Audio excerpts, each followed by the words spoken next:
We got game one of the World Series tonight. No longer do we have to wait. The Astros and Braves getting ready to battle it out to be labeled as the best team in baseball, put their names in the history books. Now for the Astros, of course, they're looking for redemption. Not sure if they'll ever change fans' minds, but they are looking for redemption since their sign-stealing scandal back in 2017. They did make it back to the World Series in 2019, but they lost to the Nationals.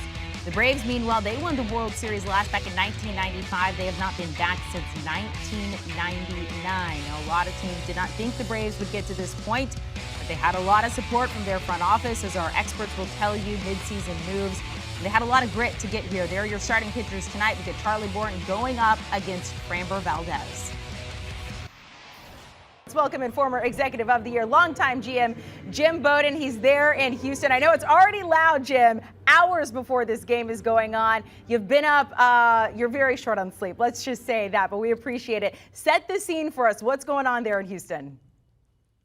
It's extremely exciting, even outside the ballpark early this morning. The fans for both the Astros and Braves are here, getting ready for Game 1, and what a great pitching matchup we have here at the Hoedown, the Showdown, the World Series, whatever you want to call it, with Charlie Morton, the veteran, the former Astro, going against this Houston Astro team. Morton looked very good in the last series, and Morton, of course, when he was with the Tampa Bay Rays, went 2-0 with a 0 ERA against his former team here. He's going to try to repeat that here. On the other side, Framber Valdez, the southpaw, takes the mound for Houston. If the control and command is there, he should pitch well.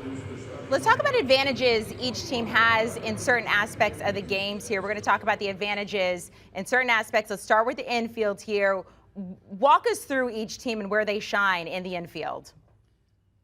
Yeah, Amanda, look, I think what's so exciting about this World Series is the two best infields in the sport are playing against each other. We have not seen that in the wild card era, and arguably these are two of the best infields that we've seen over the last 20 years.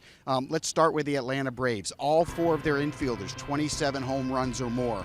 All four of their infielders are plus defenders. Look at that play that Austin Riley made against the Dodgers in the NLCS. Look at the reach. And then he skips it, and look at Freddie Freeman scooping. Look at Dansby Swanson on that double play from Ozzie Albies.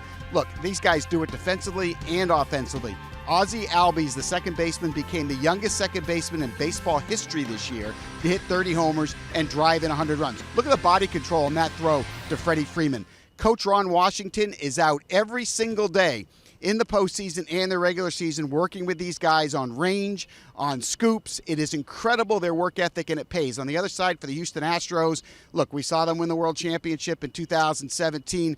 This is one of the best infields that I've ever seen, to be honest. You've got three shortstops. Altuve plays second, Bregman plays third, Correa plays short, and of course, Yuli Gurriel at first. Let's talk about Gurriel first. He won the batting title this year in the American League. That's right. That's how good he is. Altuve, the second baseman, has won an MVP, a Gold Glove, a Silver Slugger. He's at all the All-Star games. The shortstop, Carlos Correa, has a WAR of 7.2. That leads all Astro players. And by the way, he's going to be a free agent. And Alex Bregman is just 2 years removed from finishing second in the MVP to Mike Trout. We're talking about great infields, and this is going to be a huge factor in this series. We know in the postseason, every single team goes very deep into their bullpen. Talk about the advantages for each of these teams in their bullpens.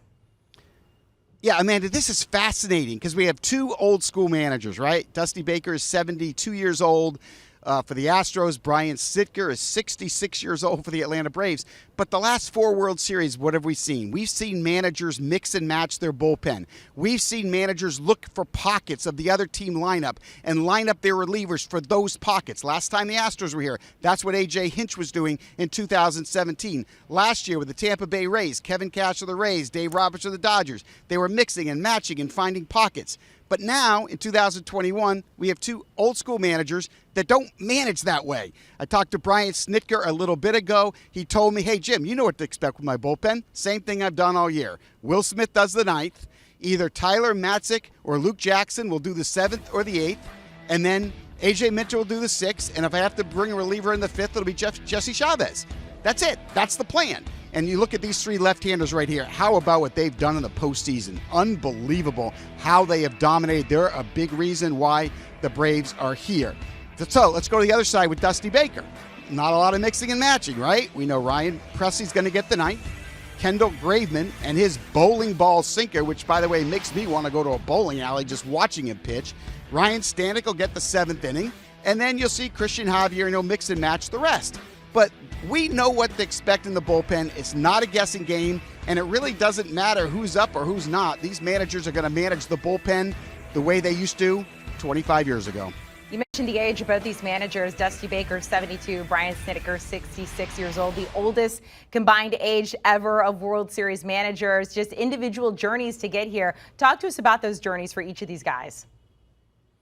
Yeah, let's talk about Dusty Baker first. I mean, look, Dusty Baker won everywhere he's managed, right? He won in Chicago. He won in San Francisco. He won in Cincinnati. He won in Washington. He got fired at all 4 places. And oh, by the way, he won 90 games at least once in all those locations. But in each stop, he was criticized for not being able to develop young pitchers, for overusing the bullpen. He was criticized for not developing young hitters. He was criticized for not using analytics and not adjusting to postseason baseball. So let's fast forward for the 72-year-old here in 2021. What has he done? Adjusted, adjusted, adjusted.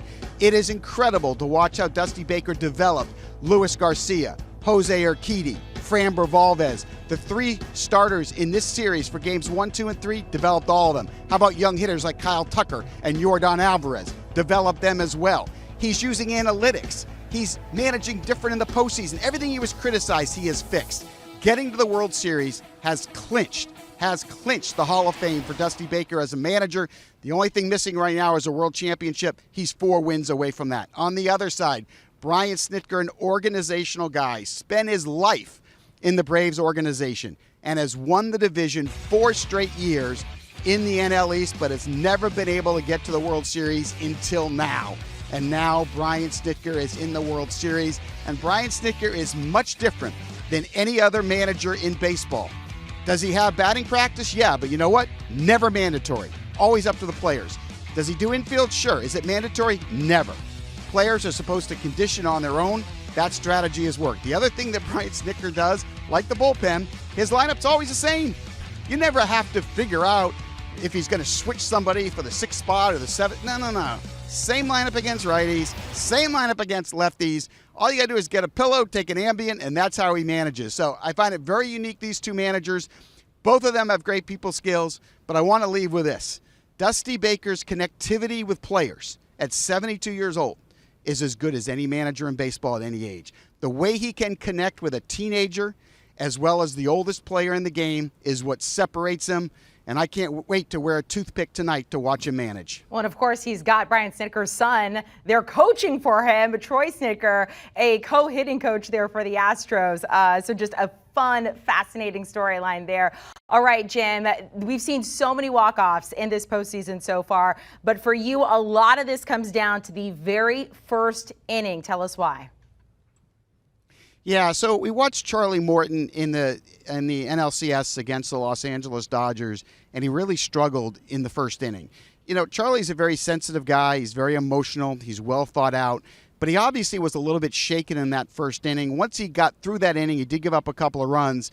He settled down and was dominant. But I think coming back to Houston will be emotional for him. The crowd is going to be extremely loud here at Minute Maid Park, and how he does in the first inning is going to be important. It's also important, in my opinion, that the Astros jump on him in the first inning and score some runs, because the one thing you don't want to do with Charlie Morton is let him settle in. If you let him settle in, he's going to give you 6 strong innings. So first inning, again, very, very key. On the other side for Framber Valdez, when his stuff is on, he can beat anybody. Like, his stuff on the left side is nasty. He's deceptive. But the problem that he has, he doesn't always have command and control. So when you're watching the first inning with Valdez, watch for 2 things. Number 1, pitching ahead and throwing strikes. Very important in the first inning. Also, watch the catcher Martin Maldonado's glove. If his glove is not moving in the first inning and Valdez is hitting his spots, then he's going to have a great game. But if he's missing his spots and Maldonado's glove is moving all over the strike zone, that could be trouble for the Houston Astros. Both teams need their starters to at least go 5 innings. Going to be interesting to see if they both can. We know they're capable. All right, give us your expectations for tonight. You know, as soon as I start talking, that announcer comes on, Jim. I know he's doing it on purpose there. How do you see this game unfolding tonight? So I'm going to take the Astros by a score of 4-3. Look, I've covered Houston for the last 5 years here. They are so tough to beat at home.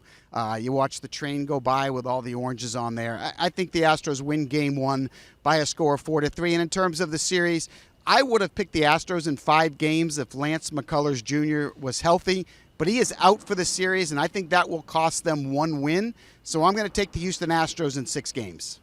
Jim, I know that the Astros have their own beer there, a Crawford box, so I hope at the end of tonight you're going to be able to enjoy one there. We'll talk to you very soon. Jim Bowden there in Houston, getting ready for Game 1 of the World Series. There is the schedule. Of course, the Astros do have home field advantage. Game 1 tonight, 8:09 Eastern in Houston. Want a sports network that delivers everything that matters about the game? The highlights, the picks, the instant analysis. No yelling, no fake debates, no politics. Hit the subscribe button and never miss a moment.